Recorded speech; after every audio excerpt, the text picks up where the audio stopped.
Good morning, everyone, and thank you for joining us for our live webinar, Unlocking Growth with a Data-Driven Strategy. My name is Clementine Doyle. I'm a tech reporter for The Lawyer, and today, this webinar, The Lawyer brings you in association with Bowhurst.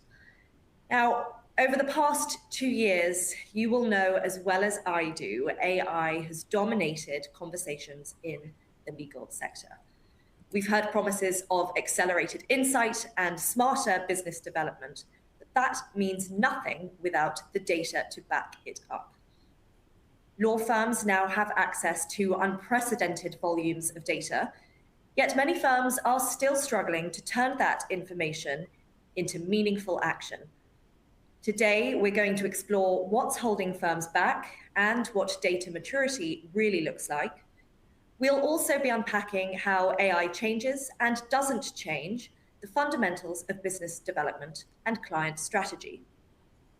I'm lucky enough today to be joined with a terrific panel of experts. I'll ask each of you to briefly introduce yourselves. How about we start with you, Mark? Thanks very much, Clementine. I'm Mark O'Donoghue. I'm General Counsel at Bowhurst. We're delighted to be supporting today's discussion.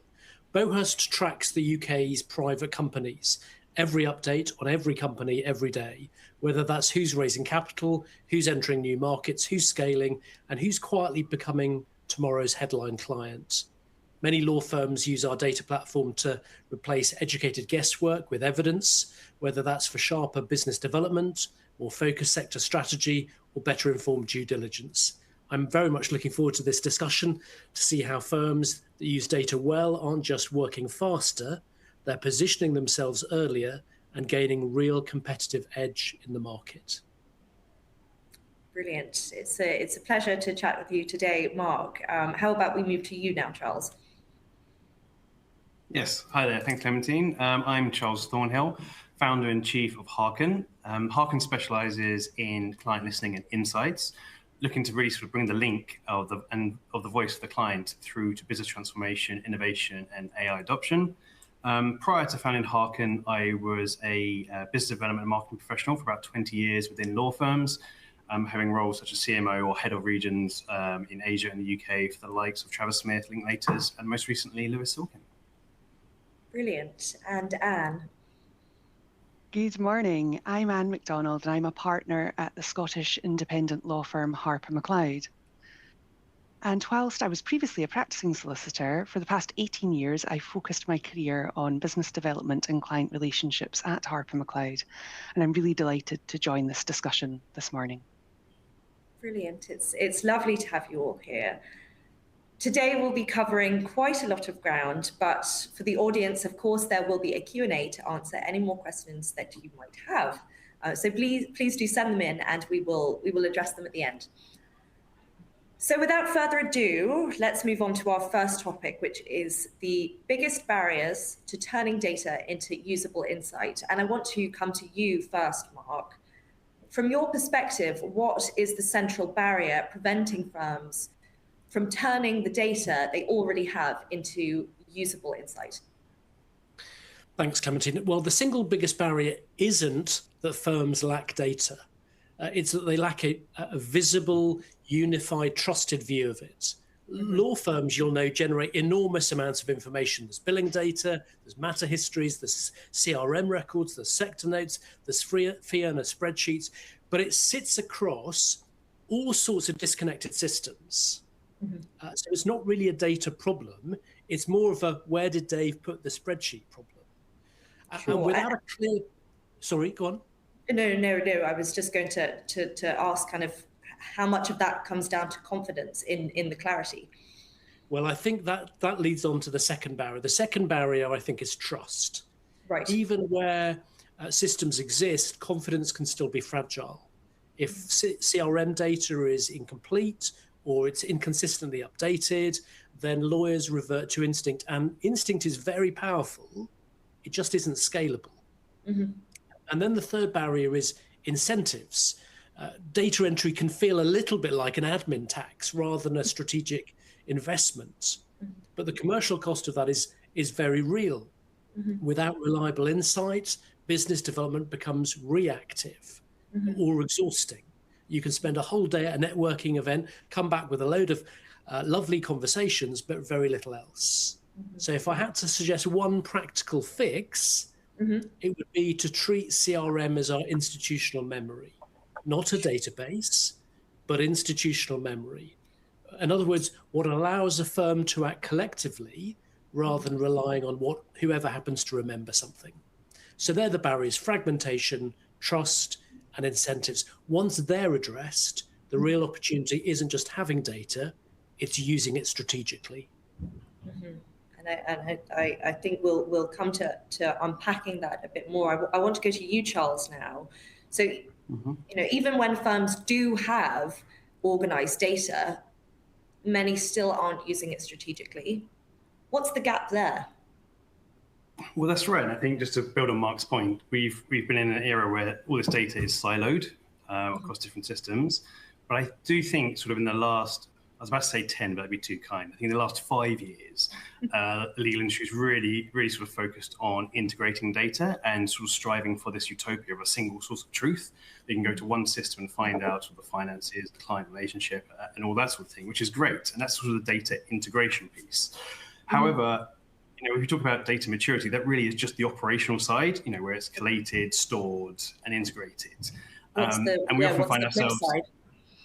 Yeah, and so you often go like, I'm sure we've all been in meetings where someone's presented data and the charts all look beautiful. There's more green than red, which is normally a good sign. But you sort of look at it and go, so what? And I'm going to use a marketing cliche here, but I'm going to go for it. It's like, what is the story of the data? What's it telling us? And how can it help us make insightful decisions for our business? And when we talk about insightful decisions, we're talking about, which client's offering the longest possibility, the strongest possibility for growth, work types that strengthen or erode profitability, all those sorts of things. And the data is there and those decisions can be made. But coming back to Mark's point, it's the trust bit, because the data isn't 100% accurate, and arguably it will never be 100% accurate. But we, as an industry, have a culture of perfection. So if a stakeholder, as a partner, a lawyer, sees a report or a target list or some insight that we should do, and it's either inaccurate or worse, contradicting data between two different data sources, it undermines it straight away. And so I think as an industry, to break through that barrier between operational and strategic, we have to think, what is good enough in terms of the data accuracy? Is 80% good enough, 90%, 95%, and that will be different for different decisions and different businesses. But that's what I think we have to do. And because without that strategic step forward, again, to Mark's point, the operational bit becomes incredibly difficult, because how do you get people to put stuff in if the outputs aren't there, showing decision-making, increased growth, that sort of thing as a result of it? Yeah, of course. And you just don't want it to be undermined. And I want to come to you now. Even with aligned systems, adoption, as we know, ultimately depends on the people. It depends on people. So what are the behavioral barriers that you're seeing internally? Thanks, Clementine. And yes, absolutely. To touch upon Charles and Mark's point on trust, I mean, the behavior barriers are the fact that we are human and we are sometimes resistant to change, and old habits do die hard. And there is an old way of business development rainmaking that has worked very effectively for many within the legal profession, but often that's for a few within the legal profession and it's not for the whole firm. It's not a collective effort. So ultimately, the biggest barrier is the trust of your colleagues, to trust the data, to trust the new systems that you're putting in place, and to trust that it will work. And we do find that the best way to overcome that is to create a coalition of champions, your ambassadors across the firm, those that really will, be positive and will speak positively with storytelling around using data and the benefits and insights that they've gained from that. And I think that really does help build momentum, particularly if you bring those ambassadors on board with you at the start of the data insight project, rather than just telling them to execute it, actually bring them in so that they can communicate their own story around it. and really making sure that you build in some early wins into the journey as well. As soon as you have a quick win, then that's building momentum. You're going to be able to ride the crest of that wave and hopefully bring others along with you rather than having any backsliding, which can often happen. It's so much easier to go back to the way we used to do it. Yeah. And again, just highlight that there will be some missteps, there will be things that go wrong, but the failures are ultimately a learning opportunity. And, they're not failures as such, they're just an opportunity to learn. And I do feel that the data-driven strategy and associated AI tools that we've been discussing, really should be introduced with the expectation of discovery and not perfection. And it's, that is as important in shifting the culture. So there's often a perception that AI represents something entirely new to firms. And would you say that was accurate, kind of leading on? Yes, I think it is. It's very interesting because AI is something new and shiny, and therefore there's maybe a fear factor around it. But when we look at it in reality, legal practices have always relied on structured data systems. We are data-led businesses. We have internal data systems for our time recording. For our pricing, for client onboarding, for styles, and our CRM. So data is all around. We've got multiple systems. Some of them are aligned, some of them aren't. And firms have used case management systems, which actually have predictive and machine learning built into them over the years. So I really do feel that the foundations have been laid already within the operations of law firms to allow the overlay of AI to come in. And really the big difference, and maybe the eye-opening one for me, is really the accessibility of analysis that is available through the AI-powered data insight tools. And within the firm, we really were conscious of this, and we wanted to stay ahead of the curve in relation to AI. So we set up the AI steering group, and through a consultative process across the firm, the AI steering group, provided positive communications and storytelling and implemented an AI policy. And this was embedded through, department meetings, training, and town hall meets. Right. And that really helped, with the firm with the confidence in terms of implementing our AI policy and understanding what we can use AI for and what we can't. And in undertaking that consultation, we actually found that the usage of AI generally across the firm in a personal life context and in a firm context, was quite high. And in personal lives, people will be using ChatGPT and such for, just that's everyday life. It's what you do. So actually, against that backdrop, it's very easy to then think about the adoption of the permitted AI tools within the firm context, because if people have adopted it in their everyday life, then it's not such a transition to do that within the work context. So the policy and governance is really important on that, and really just to make sure that there's clear guidelines and guardrails as to what you can use AI for, the closed platforms that people are permitted to use AI within, and what the purpose of the AI is, when it should be disclosed, and really to try and evaluate what the value is. And I think all of that will make the journey within law firms' integration of AI much smoother, because we have the foundations, absolutely. Keep it safe, keep it consistent. Charles, I'll come to you. What do you think the biggest misconceptions are about AI's capabilities? Yes, I mean, we can't get it wrong. AI is incredibly capable, and I use it as a colleague most days. Asking questions, checking emails, that sort of thing. And there are some scary headlines, right? So scary headlines. Microsoft says it can replace all the white-collar jobs by 2030. 11 Labs has introduced an insurance policy for its AI agent. So talk of Harvey introducing professional indemnity insurance for his advice. So it's scary, scary, scary headlines. But I think if we take a step back, take a deep breath, and sort of try and cut through the noise, what you see is, take it in. What you see is really it's about sort of amplifying what lawyers or people in professional services do on a day-to-day basis, and allowing us to move from being, I guess, task-focused to task management. So you might, have a lot, instead of executing individual tasks yourself, you might have an army of AI agents that help you do those manual tasks yourself, and you have to manage that process. But at the end of the day, whether it's, due diligence, whether it's deep research, it will be the human, in a litigation matter, we'll go, right, this is the strategy for litigation I'm going to take based on all this information that the AI has helped us create.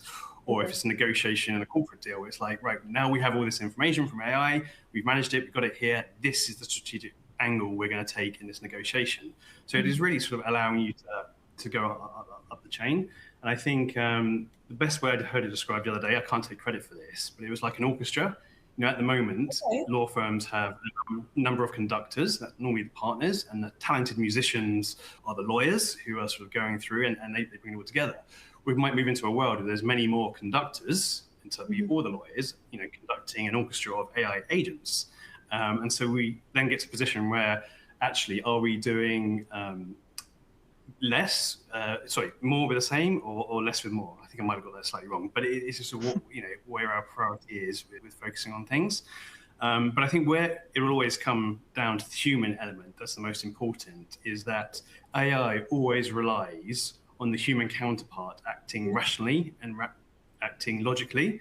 And as we all know, humans don't do that, clients don't do that, for better or worse. Some of them are unlogical in their approach, and that makes them incredibly successful. Some of them aren't logical in their approach, and that gets them into hot water. And that's what the AI sort of can't account for. That's where that human element, that human lawyer has to come into it. I really like that analogy of the orchestra. Hopefully we can be just as tuneful. Maybe not, I don't know. But Mark, I'll come to you now. Firms sometimes think that buying a tool equals transformation in and of itself, but that's, why is that insufficient? I think that's a massive assumption, that data maturity is achieved by buying tools. And I say that as a general counsel of a data business. So I'm contractually obliged to like tools. Don't mishear me. But maturity is less about procurement than it is about alignment. True data maturity is far more about clarity than it is about capability. Clarity about your use cases. Having really clear data standards, being crystal clear on governance and guardrails well before adding AI into the mix. And that's because AI is powerful. I like to, Charles had the analogy of an orchestra. I like the analogy of AI as like having a really enthusiastic intern. It's fast, it's capable, it's occasionally brilliant, but it still needs supervision. And like some interns, it can be very confident and yet still dangerously wrong. So like most interns, it reflects the quality of the briefing and the underlying material. I think there's also a commercial misconception. Okay. And that's that AI can reduce the time. AI can reduce the time it takes to assemble context around a client or a sector you want to kind of expand into, but it doesn't decide which opportunity to pursue or how to approach it. And this goes back to what Anne was saying earlier. Judgment remains human, and accountability remains human too. Professional responsibility doesn't move to the machine. The Law Society, the SRA have both been crystal clear that professional responsibility remains with the solicitor. So data maturity isn't about how advanced your tools are. It's about whether your people trust the data, whether they understand the guardrails, and whether, as Anne said, they use it consistently. Yeah, I think we've come up with some good analogies today. I like the AI as enthusiastic intern, capable but needs supervision, needs nurturing. Absolutely. So I'll move on to kind of embedding insight into BD and client workflows. And I'm wondering, Charles, how does speed of insight generation now affect business development success? Yeah, no, it's a really good point. And I think speed is always seen as good. Sometimes it can sort of create bottlenecks, but actually within business development marketing, a lot of it's about momentum, a lot of it's about interest, and a lot of it's about availability of those involved. And quite often, the seeking and distilling of data can be a slow process that gets in the way of that momentum and stops the availabiliability. And a good example I always kind of think of is sort of maybe a targeting meeting. You go into a meeting full of stakeholders, full of BD, where you go, we're going to target this sector in a different way. And as part of that targeting. You want to know the existing clients in that sector, and you want to know the potential clients in that sector. So you'll have a very positive, very upbeat meeting. Normally someone in BD is tasked with going away and finding out that information. So for the current clients, they have to go into the CRM system, they have to go to the finance system, they have to go look all across the board, bring all reports out quite often manually. For the potential clients, they'll go do some desktop research. They'll use a tool such as Bowhurst to go through and trawl through the data to get that and bring it all back.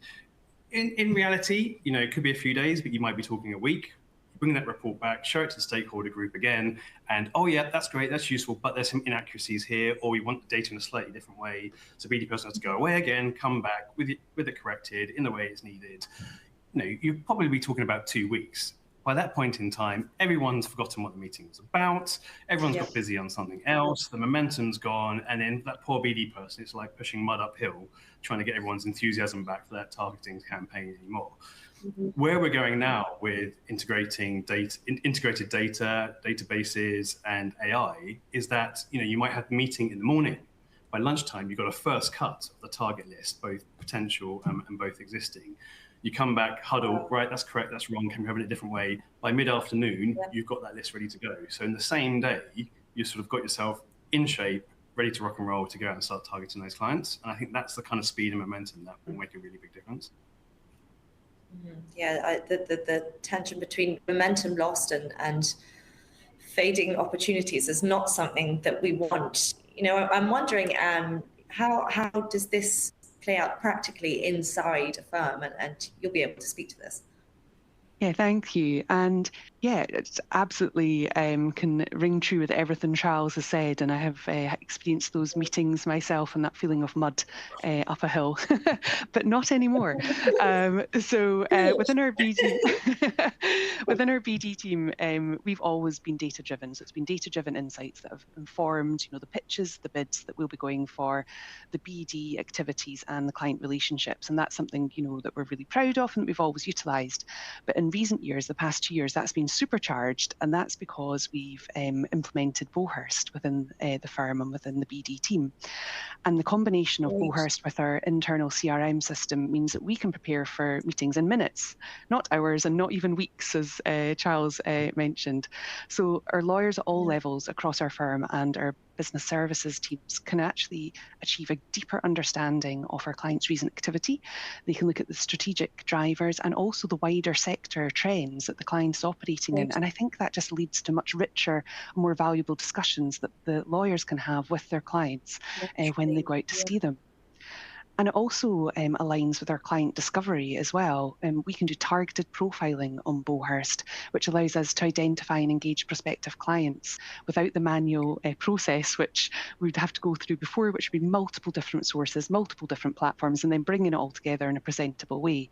Whereas now, really, it's at the touch of a button. It's an extremely usable PDF that could be sent that is, easily digestible and really helps the teams in terms of their knowledge share and enhancing their knowledge on the key sectors.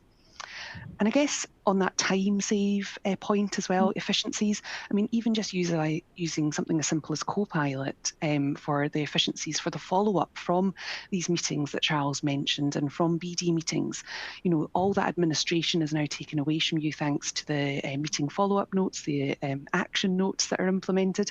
And that really provides more time for the BD team to add value, because the BD team are really great at relationship-based development. So if they have more time for working alongside their colleagues, being out meeting prospective clients or dealing with existing clients for client listening, then that's a much better return on investment for the firm than spending time doing administration tasks. So I really do feel that with these different platforms that we have access to, it's really changed the way that we've embedded BD across the firm.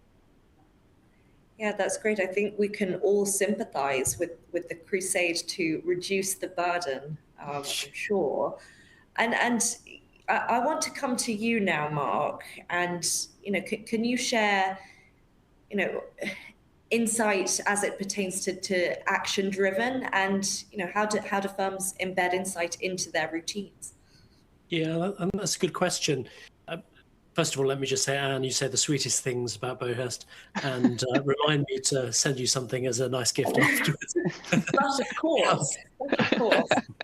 A couple of observations from me, picking up on what Charles and Anne said. Yeah. First, insight only creates value when it changes behavior. We all know that. If insight just lives in a dashboard that no one ever logs into, it's interesting, but it's inert. It's a very expensive screensaver that nobody bothers to use. It's got to be embedded into routines to be of any value. That means very practical things like structured client review meetings, clear next actions after conversations, defined follow-up cycles. Insight should always trigger something very specific, an introduction, a call, a piece of thought leadership, not just an observation. Second, as Charles said, there is also a speed element, but I'd add discipline into that aspect for the reasons that Charles hinted at. Momentum fades very quickly in business development. If it takes 2 or 3 weeks, as he said, to assemble the picture after a promising meeting, the opportunity often drifts. From a commercial perspective, I don't know how many lawyers we've got watching today, but from a commercial perspective, lawyers have a very high opportunity cost. It's hard enough for them working out who to approach, whether they're likely to need advice, and how to introduce yourself with a credible reason. All things that Bauhurst does brilliantly, as Anne said. Spending time manually assembling basic company information or piecing together signals isn't the best use of a partner's time.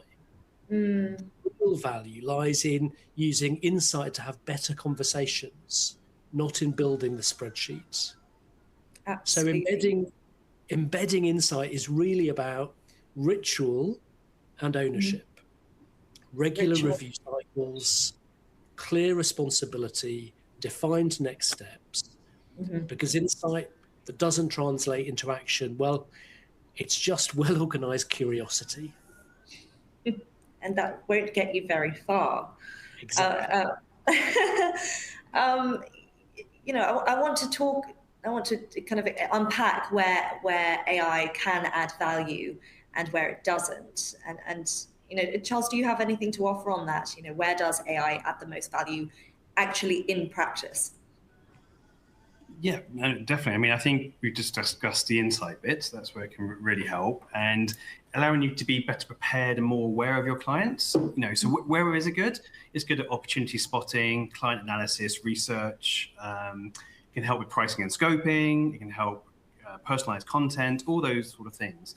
But what it can't do is build relationships. It can't be that person that understands the nuance of the client or their situation or their personality. It can't interpret risk in context. You know, it's all these things that, you know, it can't quite do yet. So what it can do is make you the best prepared with all the tools, with all the armor that you need to go into battle, either to win the client or to win the piece of work. But it can't do those elements of it. And again, as I said at the beginning, it can't take in human behavior. So irrational or illogical behavior that will inevitably happen within the day-to-day of working with people. Yeah, it will meet you halfway, but you have to meet it halfway too, right? And you know, where does it not replace human input? And I will address that question to Anne. Thank you. Yes, I think obviously AI doesn't yet have empathy built in. I know that might come down the line in terms of modeled learning, but we as humans, you know, we have empathy in abundance, and that's something which you really require for your client relationships. So I think the limits of AI really sit within the lack of strategic thinking, and the client relationships will remain human driven. So that's great news for us all. Absolutely fantastic. It's good news. So I think we really just need to show that AI can support everything that we do, as Charles said, but not replace. It doesn't replace the critical thinking. It doesn't replace that relationships. Like, relationships very much are human to human. It's about the interaction. You know, clients like dealing with the lawyers and the teams that they deal with, not just because they're great lawyers, because they actually enjoy their company, because they're great partners to be in business with, and they want to spend time. And that is our superpower. That is what we can bring. That's our point of differentiation. And I think it does, as we mentioned, some of the efficiencies it creates, it does free up some of our time. We don't have some of our partners working on maybe some more of the churn work, as it were. They can actually spend more time, which is ultimately what they want to do, much more time having conversations with their clients and really being that trusted partner on the deal, rather than, you know, swimming through a sea of papers and such. They can actually just be there at the board table and really helping make those decisions. And I think that's really what we're aiming for, is that deeper human connection that we can bring, because perhaps some of the time that was spent doing more of the paperwork and admin side of the client deal is taken away from us, hopefully by some of the AI tools and our juniors assisting with that as well. I think, though, there is perhaps you know, an elephant in the room as well around when we think about we've created efficiencies by using AI. What does that mean in terms of pricing and, you know, pricing implications for that? And I think, you know, efficiency gains may put a pressure on fees. But it is very interesting. I think it's very bespoke to each client. You know, we have clients who do not want us to use AI at all. That's absolutely fine. So the service we provide is still the very high level of service, but it wouldn't have any of those efficiency gains that we might be able to deliver for another client who is absolutely agnostic about AI and just wants the deal done and doesn't really matter how it gets done. And in certain of those, you know, situations, if you're doing a big diligence and discovery exercise, then yes, there can be huge time saves by using some of the AI tools that we have available to us. And really the discussion about that is, what is the value to the client? The value to the client might be the fact that this deal has completed quicker, so that is treated with a high amount of value. Therefore, the pricing mechanism doesn't change hugely. Other clients might insist, well, if you've had a 30% efficiency, I would like that passed on. And I think ultimately that does come down to the individual conversations that you have. And I guess something which we love to hate is, you know, our 6-minute units, our hourly rates and such. The beauty of them is that you do time record, so you therefore do have transparency on the time that has been spent on each client instruction and mandate. So ultimately the onus is on us as the lawyers to really show the value that we're bringing and to be transparent on that. And if an AI tool has been used to expedite the advice that's been provided, but we've had much more time to actually be a true partner with the client, I think there's a real value in that. And I think I'll be still in a watching brief to see where the market goes in relation to pricing and AI. Well, by that point, we'll need to do another webinar, maybe. So, you know, are there any risks, Mark? I'll ask this one for you. Are there any risks that firms underestimate, and if so, what are they? Good question. I think I'd agree with Charles and hugely that the big wins with AI are preparation and awareness. It means we spend less time gathering information, much more time thinking about what we're going to do with that information, so that it reduces the time cost of getting up to speed. Nobody can deny that. It helps you walk into the meeting better briefed, better informed, quicker to get to the substance. Where it doesn't add value, and this has been hinted at already, is judgment. It doesn't decide which client you're going to prioritize, how to read the room, when not to pursue something. They are still human skills. I think from my perspective, the real risk with AI is amplification. Okay. What do you mean by that? What do I mean by that? AI magnifies whatever foundations you give it. So if your underlying data is clean and it's well structured, you get much sharper analysis. But if it's messy and incomplete, you get faster mistakes delivered very confidently. And that confidence can be massively misleading. We all know, don't we, that a beautifully written summary that's slightly wrong is much more dangerous than a scrappy one that forces us to think and to ask questions. Just, AI doesn't fix weak foundations, it exposes them. Charles, sorry, you were going to say something? Yeah, no, sorry, you just prompted me to think about some examples I've heard recently, and I'm sure every lot of examples of this, where the client's using AI themselves, either ChatGPT or whatever it might be, to do the work themselves and providing it and saying, "Oh, can you just give us a quick review?" In some instances, it's scarily good, and it's a scary sort of situation to be in. But in many instances, it's going to cause a lot more problems than if you just sort of use the lawyer in the first place. And it's creating this sort of bottleneck of work almost, where to rectify what AI has provided and the client's very insistent on using, it's going to take a lot longer to do. And I saw something the other day on LinkedIn where someone said, "I have a template for this, which I can give to you in half an hour and it'll be accurate." But they insisted on being their AI version being redlined, and it took them 2 hours to do. And you're like, well, in that instance, it hasn't saved time. Hasn't added any value, but I guess we're all in a learning curve here. But at this present time, there are these situations where it's causing more work than it's saving. Yeah, the question isn't, is AI powerful? It manifestly is powerful. The question is whether your organization is disciplined enough to use that power well, because AI doesn't replace human judgment. It just makes it much, much more valuable. Sure. And you don't want to get to a point where the AI is accelerating those errors as easily as it is insight, do you? Yeah, exactly. So I want to move on then to the competitive gap between those firms that are data enabled and, quote, traditional firms. Are we starting to see structural advantages emerge between those two? Mark, I'll ask you. I do think that a structural gap is beginning to emerge. Okay. And it seems to be less about who has AI and much more about who is, as we've talked already today, about who's embedding it into their daily behavior. Mm-hmm. So last year, PwC's law firm survey made clear that firms are investing heavily and expecting measurable efficiency gains, 16% of hours saved, they talked about. And that may well, as Anne said earlier, lead to some pressure on price. But they're the kind of gains they're highlighting from AI adoption. But it also means that if that efficiency becomes normalized, clients start to expect it. So the advantage isn't simply we use AI, it's whether we translate that efficiency into faster responsiveness, better targeting, much more commercially disciplined growth.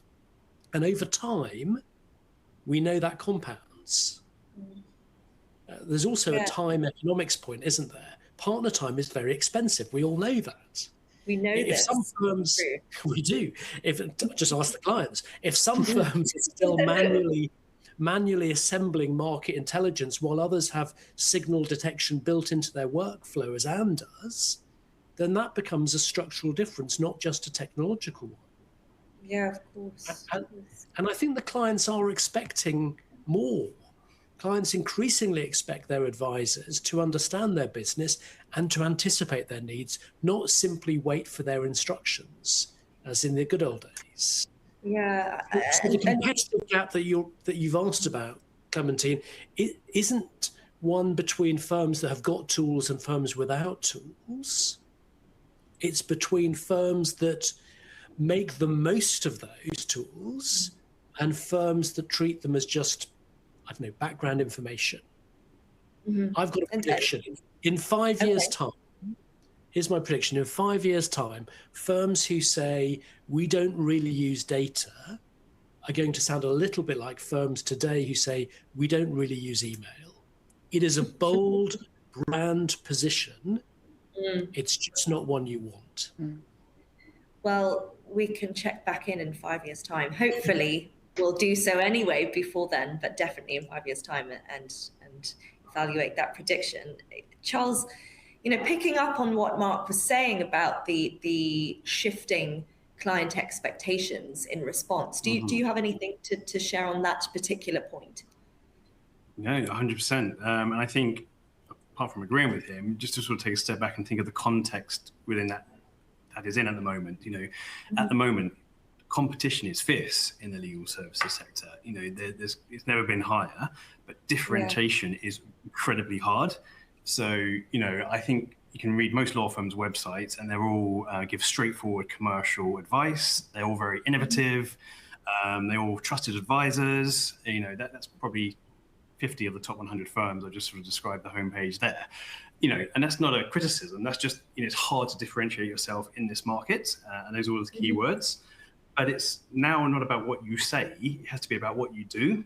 And sort of a data-driven strategy can be the differentiator there, because you're walking the walk, not just talking the talk. And to Mark's point, they want you to be proactive and come to them and say, these the issue. I understand your business, I understand your industry, that's a given. But look, there might be an opportunity here for you, or this danger's on the horizon, or any of these sort of things that are important to the client. And a lot of law firms can do this to a certain extent at the moment, because they will know their top clients well enough to be able to do that. But they can't do it at scale. And this is where sort of a data-driven strategy can enable you to do it at scale, because you'll have the information that you'll be able to do it, not just the top 30, 50, 100 clients. You'll be able to do it the top 200, 500 clients. As you get better, the top 1,000 clients, you'll be able to have that sort of information there to really sort of integrate and be able to be on the front foot, bringing them opportunities and so on and so forth. And it's kind of that partnering element. So we talk about trusted advisor. I sort of mocked it a little bit in a moment. But, if you're still aspiring to be a trusted advisor, you're probably 10 years behind the curve of what clients expect. Now they want you beyond the trusted advisor. They want you to be sort of lawyer 2.0. They want you to be the person that's partnering them, having the discussions going, right, this AI thing is new, it's scary. How are we going to work together to sort of make it work between our systems? What risk are you going to take? What risk am I going to take? Those sort of big, more sort of mature commercial discussions between each other. And I think that's where we have seen and will see more of the differentiator come in. Yeah, that's really interesting. And then Anne, what internally is distinguishing firms that are succeeding? Yeah, it's a very interesting question. I think ultimately it comes down to the culture of the firm. So what I see in the market is the firms that are thriving are those that don't have a fixed mindset, that they'll score very highly on the adaptability quotient. They're nimble, they can take people with them on the journey of data, of insights and, innovation. And they may not be the biggest firms, they may not have the biggest balance sheet, and they may not have the shiniest AI tools or tools available to them. But I think the firms are open to change and willing to rethink the way it's always been done are the firms that we can already see, taking a leap ahead in the marketplace. And I was thinking of Charles's wonderful analogy with the orchestra earlier. And I guess my similar musical theme one would be, if you go out and buy an AI tool or you invest in a data insight tool, then you're kind of accepting the invitation to the party. But actually getting on that dance floor and really enjoying the party is when you do embed it within your firm and you have your colleagues utilizing this as part of their everyday, not maybe I'll go and use this now, once in a blue moon. It has to be that embedded behavior. And I think the firms that are thriving are those that, they've got their colleagues on the dance floor. Getting colleagues on the dance floor. Right, that's a great line. So most of us who've seen our colleagues on the dance floor might regret that. I don't know how much that is true. But if a firm wants to get on the dance floor, wants to move towards a data-led strategy, where should it begin? What moves should they be breaking out?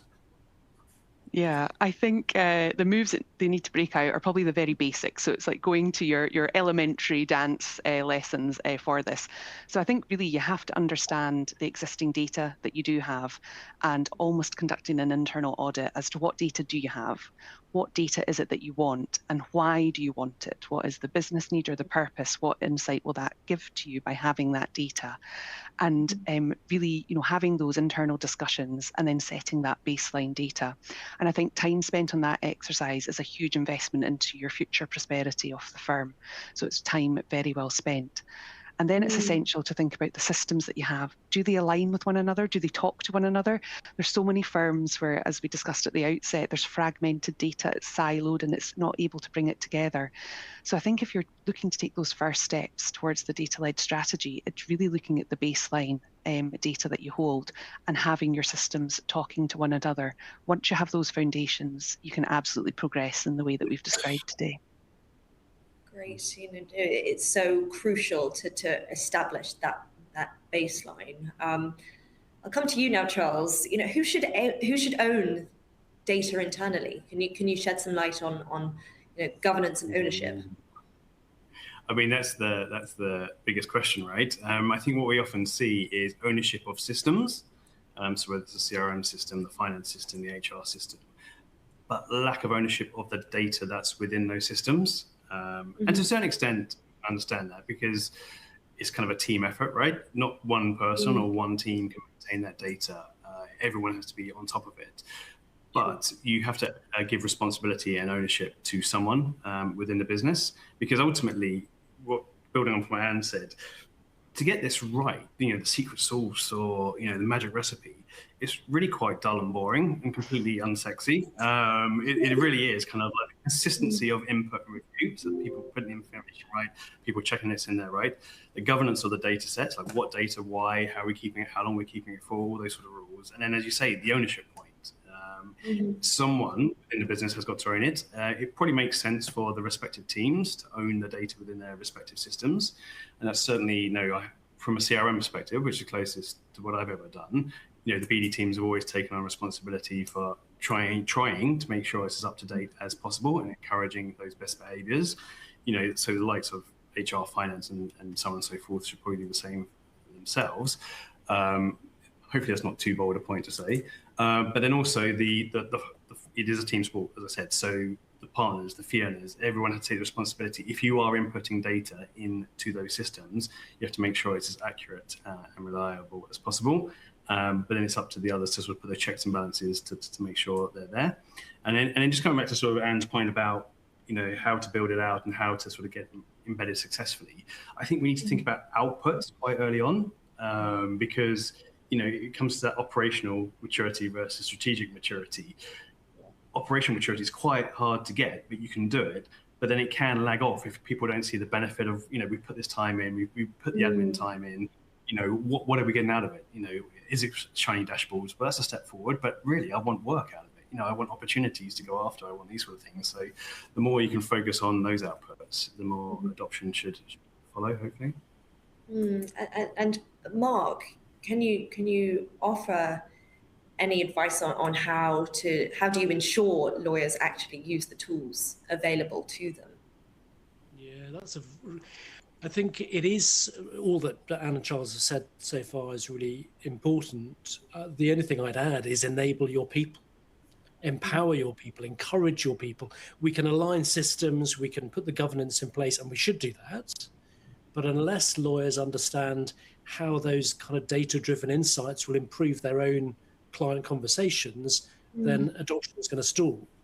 So the first step isn't always technical. It's, as Anne said throughout the webinar, it's behavioral.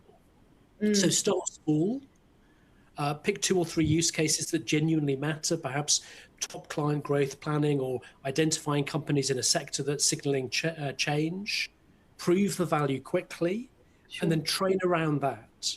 Okay. Show partners how insight changes the quality of a meeting. Show partners how it shortens their prep time. Show them how it creates a credible reason to reach out to potential new clients. Because I don't genuinely think lawyers resist data. I think they resist irrelevance. And then, as Charles said, give ownership. If everyone owns the data, nobody owns the data. Sure. So clear custodianship, regular review cycles are the kind of things that turn intentions into habit.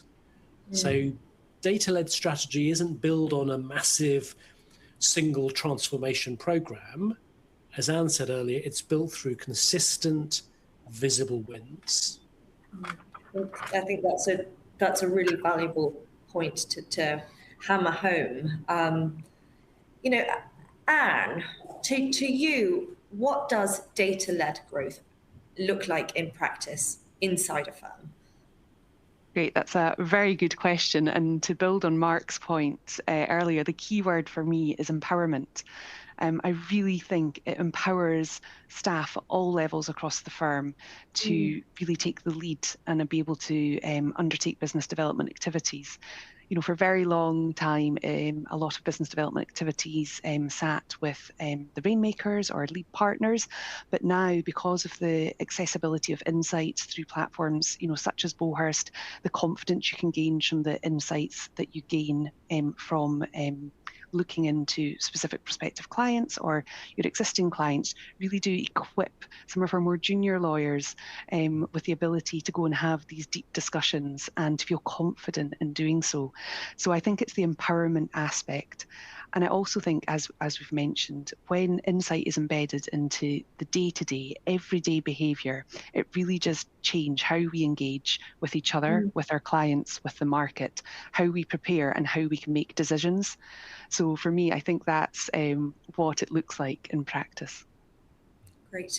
And Charles, do you have any thoughts on that kind of that practical question? Yeah, so I think I like to try and look into the future a bit about what it could be like and how we could get there.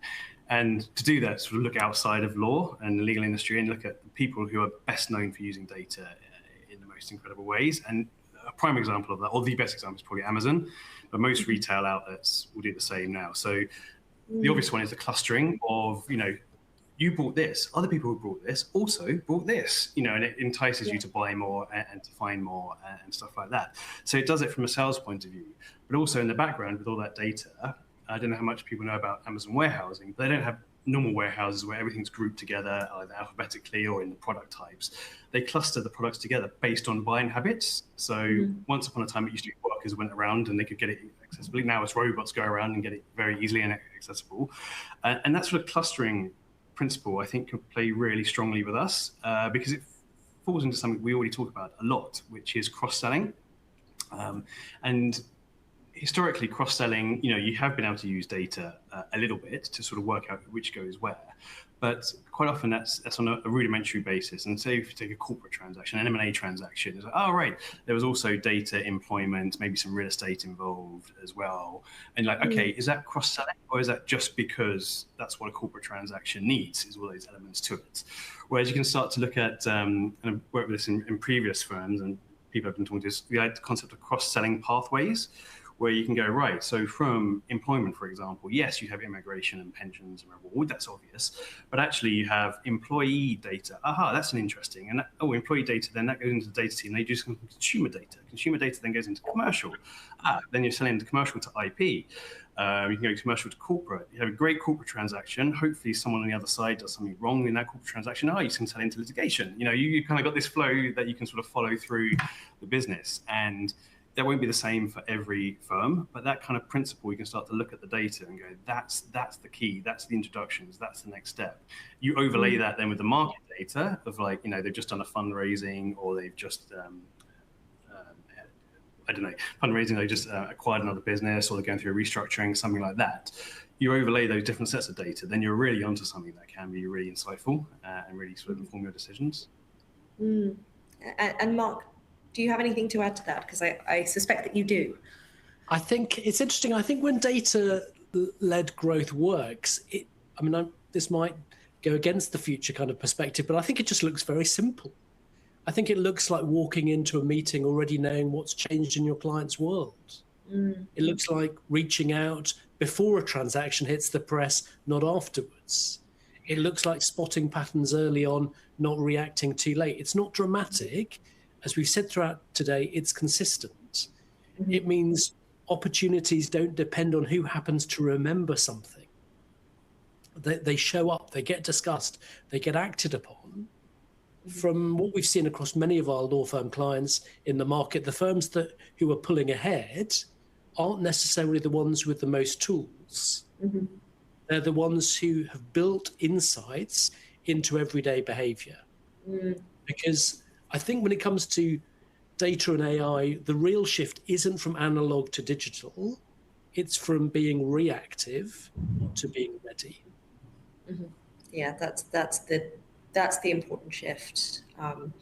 So we're almost at the end of our time, which is a shame because I've really enjoyed this discussion. To the audience, please do put in your questions if you have any. You can see will summary points be provided to us afterwards? So many valuable takeaways. I agree. I've found this incredibly helpful, and yes, we can try to circulate the summary points of the discussion. I'm sure that will be easy enough. But panelists, we use AI for the summary points, right? Is that? So we have another question. Do you believe you can discern an RFP construction that has been written by AI rather than a legal practitioner or a procurement specialist? And yeah, I mean, I don't know who wants to answer that, but that's a great question. I'm guessing as a BD person, I should probably try and ask the business one. But so yes, I think AI is writing some RFPs now, and I think some RFPs are being answered by AI now. So I think it's a two-way street. Can AI help the pitch process? Absolutely. We've all seen RFPs which are sort of multiple pages long, very detailed questions. Can it help streamline the process of collating all that data, all that information? Absolutely. On the flip side, with the RFPs coming from the client, they will work for them in exactly the same way. And I like to think of it sort of as an advantage in a sense, is that currently, coming back to the data collection point, to draft a pitch at the moment, probably 80% of your time is bringing all the information together, formatting, getting in the right bit. And only 20% is really spent on the differentiation point, the pricing, the team, and all that sort of thing. You want to be able to flip that round with use of AI. 20% is putting it all together, 80% is where you really sort of focus on that difference. That's in the midterm world now. I think we will get to a world where all the insurance policy questions, all the D&I questions, all of that sort of thing will be asked by AI and will be answered by AI because we have those questions. It's when we get to what we lovingly call the beauty parade, as when you sort of roll people and that personal interaction comes in, that will remain. But I think a lot of the paperwork side of it will be reduced massively. And we have another question here. What assessment should you undertake when considering different AI tools for your business?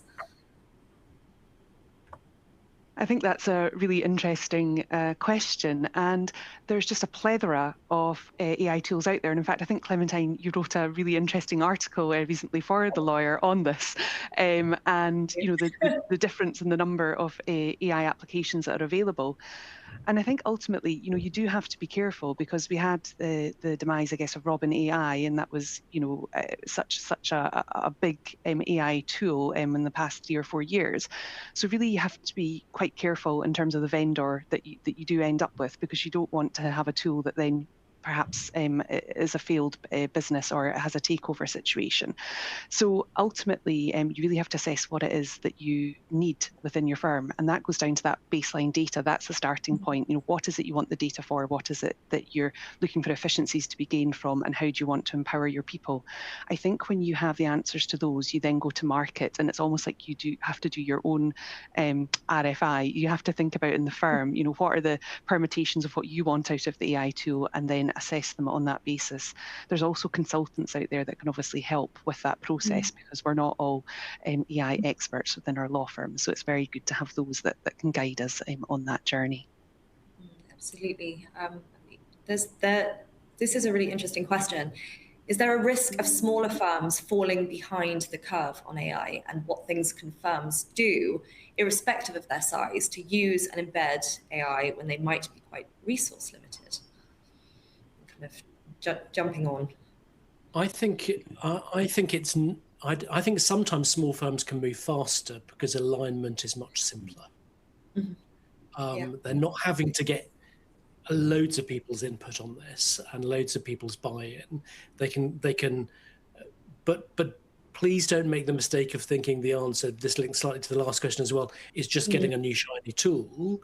Work on your defined use cases, work on your data hygiene well before you think about just getting some technology to chuck on top of the confusion.